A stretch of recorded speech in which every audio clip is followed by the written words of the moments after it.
दुसऱ्या दिवशी सकाळी विक्रांतला लवकर जाग आली होती. तो बघतो तर तो दुसऱ्या बेडरूममध्ये झोपला होता. तो उठून त्याच्या बेडरूममध्ये आला. मधुरा सोफ्याला टेकून झोपली होती. विक्रांतने तिला उचलून बेडवर झोपवले. तिच्या चेहऱ्यावरून प्रेमाने हात फिरवून तो फ्रेश व्हायला निघून गेला. तो त्याचा आवरून बाहेर येतो. आई बाबा पण उठले होते आणि त्याला चहा देतात. बाबा त्याला म्हणतात, विक्रांत काय टेन्शनमध्ये होतास का? विक्रांत नजर चोरत, नाही बाबा. अरे काल रात्री तू खूप उशिरा घरी आलास. मधुराने पण खूप वेळ वाट पाहिली तुझी. आणि काल रात्री तू असं पिऊन का आलेला? आता विक्रांत आईबाबांना सगळं सांगतो. आईबाबांना पण ऐकून खूप धक्का लागतो. तो आईचा हात हातात घेऊन म्हणतो, आई आता तू मदत कर मला तर काहीच समजत नाहीये. काल मधुरा आणि प्रसादला सोबत बघून मला खूप वाईट वाटलं. आई त्याच्या डोक्यावरून हात फिरवत म्हणतात, विक्रांत आपल्या नात्याचं महत्त्व जे असतं ते म्हणजे आपल्या एकमेकांवर असलेला विश्वास. तो कधीच दुसऱ्या लोकांमुळे तोडायचा नाही. आणि या प्रश्नाचं उत्तर आपल्याकडेच असतं. आपल्यालाच कळायला पाहिजे आपण कोणावर विश्वास ठेवायला पाहिजे आणि कोणावर नाही. पण मधुरा आता तुझी बायको आहे आणि तुझ्या होणाऱ्या बाळाची आई आहे. तिला त्रास होईल असं काही तिला आता बोलू नकोस. आईने समजावल्यामुळे विक्रांतला जे समजायचे ते बरोबर समजतो. काही वेळाने तो रूममध्ये येतो. मधुरा तिचं आवरत असते. त्याला बघून त्याच्यासमोर उभी राहते आणि म्हणते, मला बोलायचं आहे. हा बोल मधुरा. अहो तुम्ही माझ्यावर चिडलाय का? म्हणजे खरं तर काल मी निकिताला भेटायला गेले होते. तिने मला भेटायला बोलवलं होतं. पण मला खरंच माहिती नव्हतं की तिथे प्रसाद सोबत आली आहे. तो तिच्या डोळ्यात पाहत म्हणतो, मधुरा तू निकिताला भेटायला जाणार होतीस तर तू घरी किंवा मला का नाही सांगितलं? अहो सांगणार होते पण मी विचार केला आपल्या घरात आवडणार नाही. तो तिच्या शोल्डरला पकडून, मधुरा तुझ्या नवऱ्यावर विश्वास आहे ना? ती पण त्याच्या डोळ्यात पाहत म्हणते, हो माझा विश्वास आहे तुमच्यावर. बरं मग मी तुला काही विचारलं तर त्याचं खरं उत्तर देशील? मधुरा मान हलवून हो म्हणते. मधुरा तुला तुझा नवरा आवडतो ना? हो मला तुम्ही आवडतात. तिचं बोलणं ऐकून त्याला आनंद होतो. बरं मी तुला जे सांगतो ते तू शांतपणे ऐक. आणि विक्रांत तिला सगळं सांगतो. त्याचं बोलणं ऐकून ती शॉकमध्ये असते. तो तिला बेडवर बसवतो आणि पाणी प्यायला देतो. मधुरा पाणी पिते आणि शांत होते. विक्रांत तिचा हात पकडून म्हणतो, आता कसं माझ्यावर विश्वास ठेवते तसा शेवटपर्यंत ठेव. मी काहीही होऊ देणार नाही. मधुरा त्याला मिठी मारत, अहो माझा पूर्ण विश्वास आहे तुमच्यावर आणि तुम्ही जे काही कराल त्याला पण साथ देईल मी. तो तिचा चेहरा ओंजळीत घेऊन म्हणतो, मधुरा कधी आणि कसे मला पण माहिती नाही पण मी खूप प्रेम करतो तुझ्यावर. I love you Madhura. खरं तर काल तुला प्रसादसोबत बोलताना मला खूप त्रास झाला म्हणून काल काही न बोलता तुला घरी घेऊन आलो होतो. ती पण त्याच्या गालावरून हात फिरवत म्हणते, अहो मी पण खूप प्रेम करते तुमच्यावर पण कधी बोलून नाही दाखवलं. तिचं म्हणणं ऐकून त्याला खूप आनंद होतो आणि तो तिला मिठी मारतो. मधुरा हा विक्रांत आज खूप हॅपी आहे आणि थँक्यू माझ्या आयुष्यात आल्याबद्दल. I love you Madhura. बरं आता आपण प्रेम तर व्यक्त केलं तर त्यासाठी मला काही मिळेल का स्वीट्स? मधुराला काही कळत नाही. ती त्याला म्हणते, काय खायचं आहे तुम्हाला? पेढा की गुलाबजाम? तिचं बोलणं ऐकून त्याला हसू येतं. त्याला हसताना बघून तिला समजतं विक्रांत काय म्हणत होता ते. ती लाजून खाली पाहते. तो तिचा चेहरा वर करतो आणि तिच्या ओठांना स्मूच करतो. मधुरा तर लाजून लाल झाली होती. तिचा हात पकडून तो म्हणतो, आता कितीही संकट येऊ दे आपण आपली साथ कधी सोडायची नाही. मधुरा पण म्हणते, नाही सोडणार तुमची साथ. तिला मिठीत घेऊन तो काहीतरी विचार करत होता. आज त्यांचा एकमेकांवर असणारा विश्वास त्या दोघांसाठी खूप महत्त्वाचा असतो. काही वेळाने विक्रांत बाहेर येतो. आई त्याला आवाज देतात तसं तो आईजवळ जातो. काल रात्रीबद्दल तुम्ही दोघं बोललात का? हो आई बोललो आणि आमचा एकमेकांवर विश्वास आहे. तोच मधुरा पण त्यांच्याजवळ येते. विक्रांत मधुराकडे पाहत आईला म्हणतो, आई तुला काहीतरी सांगायचं आहे. मधुरा तू सांग आईला. अहो मी नाही तुम्ही सांगा. विक्रांत आईला सांगतो, आई ते ना मी मधुरावर खूप प्रेम करतो आणि मधुरा पण माझ्यावर खूप प्रेम करते. विक्रांतचं बोलणं ऐकून आईला खूप आनंद होतो आणि आई मी काल हिला बोललो म्हणून मला पण समजलं की ही माझ्यावर प्रेम करते, नाहीतर तुझी सून काही बोलली नसती. आई त्या दोघांना मिठी मारतात आणि म्हणतात, आज मी खूप हॅपी आहे. त्यांना तसं बघून बाबा रूममधून बाहेर येत म्हणतात, तुमचं काय सुरू आहे मला पण कळेल का? आई बाबांना सांगते. बाबांना पण खूप आनंद होतो आणि ते पण त्यांना मिठी मारतात. आई त्या दोघांच्या डोक्यावरून हात फिरवत म्हणतात, असेच खुश राहा आणि असंच एकमेकांवर विश्वास ठेवा. थोडा वेळ गप्पा मारून विक्रांत ऑफिसला निघून जातो. ऑफिसमध्ये बसून विक्रांत विचार करत असतो आणि आईला फोन लावतो. हॅलो आई, माझं एक काम आहे तुझ्याकडे. आणि विक्रांत आईला सांगतो. आईला पण त्याचा प्लॅन खूप आवडतो. आई त्याला हसून म्हणतात, विक्रांत तू अजिबात काळजी करू नकोस, मी बघते. आणि ते फोन ठेवतात. आई मधुराच्या रूममध्ये जातात. ती बुक वाचत असते. आई तिला म्हणतात, अगं मधुरा चल आपण बाहेर फिरून येऊ. मधुराला पण खूप आनंद होतो आणि ती तयार होऊन बाहेर आईसोबत जाते. आई तिला मंदिरात घेऊन येतात, तिथे पूजा करून बसतात. खूप फ्रेश वाटत होतं मधुराला. आई नंतर तिला एक शॉपमध्ये घेऊन जातात, तिच्यासाठी खूप काय काय खरेदी करतात. मधुराला तर खूप आनंद होतो. तिच्या आवडीची पाणीपुरी आईस्क्रीम पण खातात आणि घरी येतात. विक्रांत आधीच घरी आलेला असतो. त्याला बघून आई, काय रे विक्रांत, आज तू लवकर का आलास, काही काम आहे का? असंच ग आई, आणि एक मीटिंग होती, ती आपल्या घराच्या जवळच होती, ती संपली म्हणून घरीच आलो मी. मधुरा तिच्या रूममध्ये फ्रेश होण्यासाठी जात असते. विक्रांत मधुराकडे बघून तिला आवाज देतो. मधुरा घाबरून त्याच्याकडे पाहते. अहो काय झालं? अगं काहीच नाही. तोच आई मधुराच्या डोळ्यावर पट्टी बांधतात. मधुराला तर काहीच कळत नाही. अहो ती आवाज देत असते पण विक्रांत आणि आई काहीच बोलत नाही. विक्रांत तिचा हात पकडून तिला घेऊन जातो आणि ते दोघं मधुराला घेऊन त्यांच्या रूमजवळ येतात. विक्रांत तिच्या डोळ्यावरील पट्टी काढतो. मधुरा तर समोरचं दृश्य बघून शॉक होते, कारण विक्रांतने खूप सुंदर प्रकारे त्यांची रूम सजवली होती. मधुराला खूप आवडते. रूममध्ये ठिकठिकाणी सुंदर अशी फुलांची झाडे, त्या दोघांचे फोटो, काही बेबीचे फोटो मधुराला खूप आवडतात. विक्रांत तिचा हात हातात घेऊन म्हणतो, मधुरा आवडली ना? अहो खरंच खूप आवडली, सुंदर सजवली आहे, मला खूप आवडली. मला माहिती होतं तुला आवडणार. मधुरा त्याला चिडवण्यासाठी म्हणते. आई थँक्यू, तुम्ही खूप सुंदर रूम सजवली आहे. विक्रांतला तिच्या बोलण्याचा राग येतो, कारण तिने आईचं नाव घेते.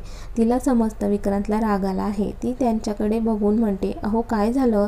विक्रांत रागाने, मला कुठे काय झालं? मधुरा त्याचा हात पकडून म्हणते, अरे बापरे, माझ्या बाळाच्या पप्पांना राग आलाय तर. तिचा हात सोडत म्हणतो, नाही मला कशाला राग येईल. त्यांचं बोलणं ऐकून आई हसून बाहेर निघून जातात. मधुरा त्याच्यासमोर उभी राहते, त्याच्या कपड्यावर किस करते आणि त्याचा चेहरा उंजळीत घेऊन म्हणते, अहो तुम्ही सजवलेली रूम खूप आवडली. आणि त्याचा हात तिच्या बोटावर ठेवत म्हणते, आपल्या पिल्लांना पण खूप आवडली, थँक्यू सो मच. विक्रांत पण तिला मिठी मारतो आणि म्हणतो, मग बाळाच्या पप्पांना माहिती असतं बाळाला आणि त्याच्या आईला काय आवडेल ते. तो तिच्या डोळ्यात पाहत म्हणतो, आता तुम्हाला आवडलं तर बाळाच्या पप्पांना काय मिळेल? तो बारीक डोळे करून तिच्याकडे पाहत तिला विचारतो. मधुराला समजतं. ती इकडे तिकडे बघून म्हणते, काहीच मिळणार नाही, चला मी जाते, फ्रेश होते. काय हे मधुरा, मी इथे तुला काय विचारतोय आहे आणि तुझं काय सुरू आहे? तो बाहेर निघून जातो. मधुरा विचार करत म्हणते, हे पुन्हा नाराज झाले वाटतं, तुला काहीतरी केलं पाहिजे. आणि ती काहीतरी ठरवते. फ्रेश होऊन बेडवर पडते. तिला पडल्या पडल्या झोप लागते. काही वेळाने विक्रांत रूममध्ये येतो. तो पण फ्रेश होऊन बेडवर पडतो. मधुराच्या कपड्यावर किस करतो आणि झोपून जातो. सकाळी मधुरा लवकर उठते आणि तिचं आवरून ती विक्रांतला आवाज देते. तिच्या आवाजाने त्याला जाग येते. तो घाबरून तिला काही विचारणार त्याआधीच ती बाथरूममध्ये जाते. विक्रांत बाहेर उभा राहून दरवाजाला टकटक करून तिला आवाज देत असतो. मधुरा काय झालं, काही त्रास तर नाही ना होत आहे? मधुरा आतमधून त्याला म्हणते, अहो मी ठीक आहे, तुम्ही आत या ना. विक्रांत मध्ये जातो. ती दरवाजाच्या मागे लपलेली असते. तो तिला पाहत पुढे येत असतो. तोच ती पटकन बाहेर निघून जाते आणि दरवाजा बंद करून त्याला आत अडकवते. तो आवाजाच्या दिशेने पाहत होता. दरवाजा बंद असतो. तो तिला आवाज देत असतो पण ती उघडत नाही. तो विचार करतो, आता आत आलोच आहे तर फ्रेश होऊन घेऊ, नंतर मधुराला आवाज देऊ. तो त्याचा आवरतो. काही वेळाने मधुराला पुन्हा आवाज देतो. तशी मधुरा दरवाजा ओपन करते.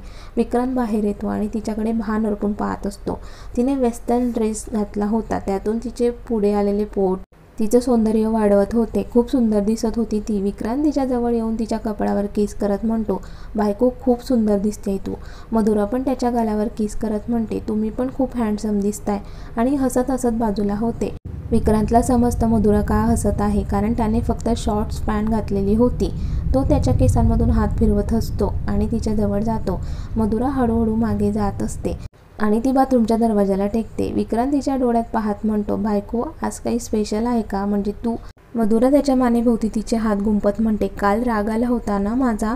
हो राग तर आला होता, पण तुला असं बघून राग विसरलो मी. मधुरा हसून, मग काल तुम्हाला काहीतरी पाहिजे पण होतं ना? विक्रांत बारीक डोळे करून हसत म्हणतो, हो पाहिजे तर होतं, पण कोणी दिलंच नाही. मधुरा त्याच्या कानात हळूच बोलते, तेच देण्यासाठी मी एवढी तयार झाले आहे. विक्रांत हसून तिला मिठी मारतो. काही वेळाने मधुरा त्याच्या मिठीतून बाजूला होते आणि त्याच्या ओठांवर ओठ टेकवते आणि त्याला किस करते. विक्रांत पण तिला किस करतो. भान हरपून एकमेकांना किस करत असतात. दोघांचे श्वास जड झाले होते.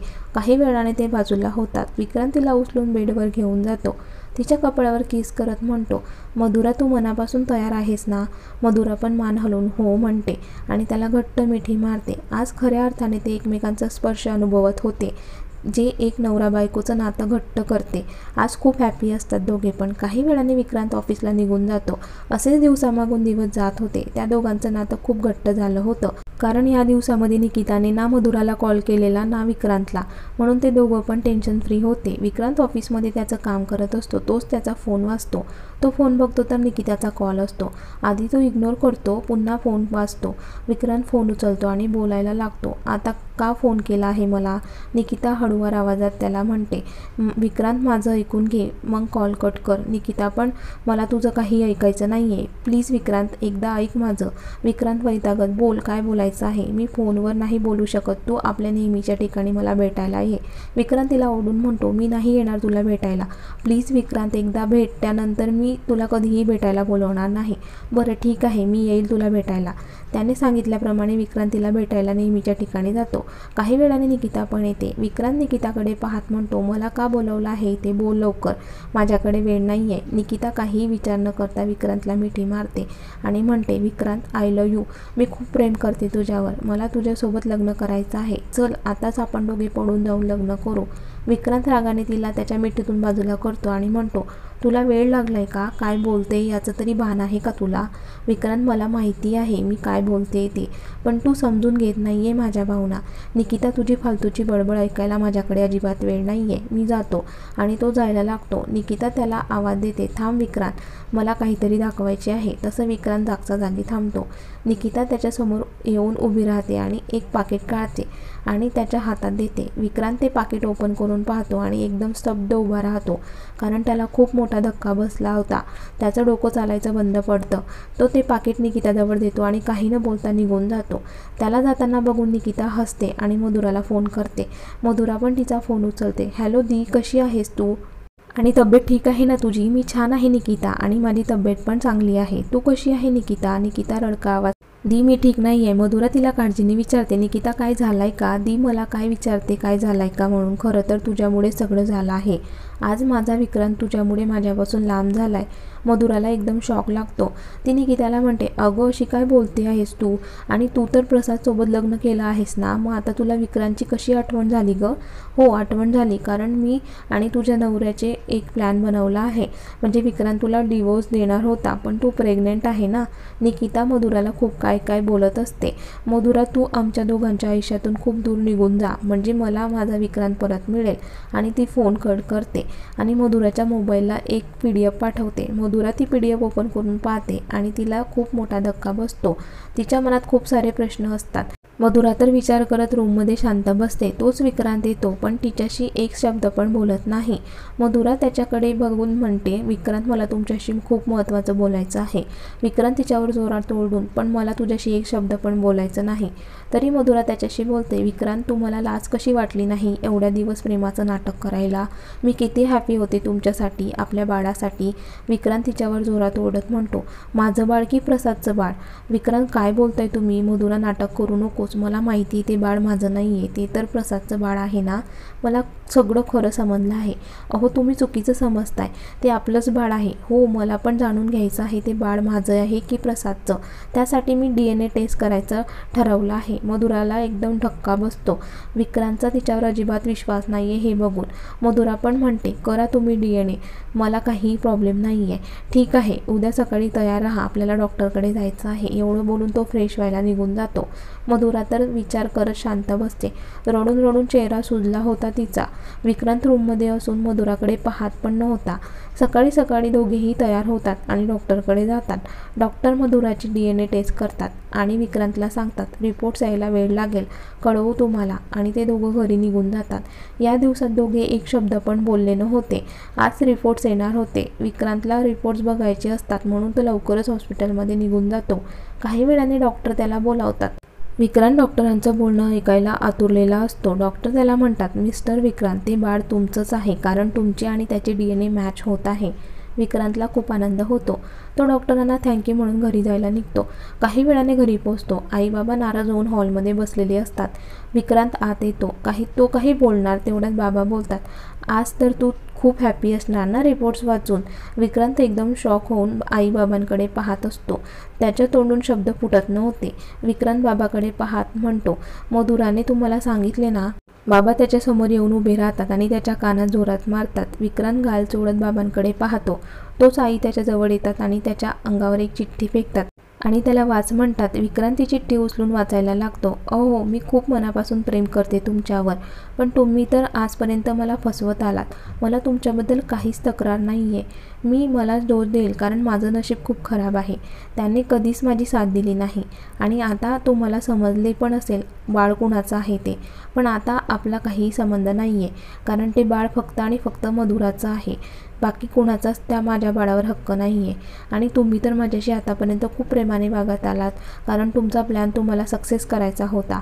मला डिवोर्स देऊन तुम्ही निकितासोबत कुठेतरी लांब निघून जाणार आहात ना, तर तुम्हाला कुठेही जायची गरज नाही. मीच तुमच्या आयुष्यातून निघून जाईल. आणि हो, मी डिवोर्स पेपरवर पण सही केली आहे. आता तुम्ही पूर्णपणे मोकळे आहात. मला फक्त दुःख या गोष्टीचं होत आहे की तुमचा माझ्यावर अजिबात विश्वास नाही आहे. मी तुमच्या आयुष्यात कधीही येणार नाही. विक्रांतला खूप मोठा धक्का बसला. त्याच्या डोळ्यातून अश्रू येऊ लागले. तो ओरडू लागला, मधुरा, माझ्याकडून खूप मोठी चूक झाली ग, आणि आता तर तिला खरी माझी गरज होती. कसा वागलो तुझ्यासोबत, आणि आता ती मला सोडून निघून गेली. तो त्याचं बोलत असतो. बाबा त्याला म्हणतात, आता बोलून काय फायदा होणार आहे का? ती तर निघून गेली ना, आता तू पण निघून जा. मधुराने तुला सगळ्या बंधनातून मोकळं केलं आहे. तो आईकडे पाहतो तर आई पण त्याला जोराची कानात मारतात आणि त्याच्या रूममध्ये निघून जातात.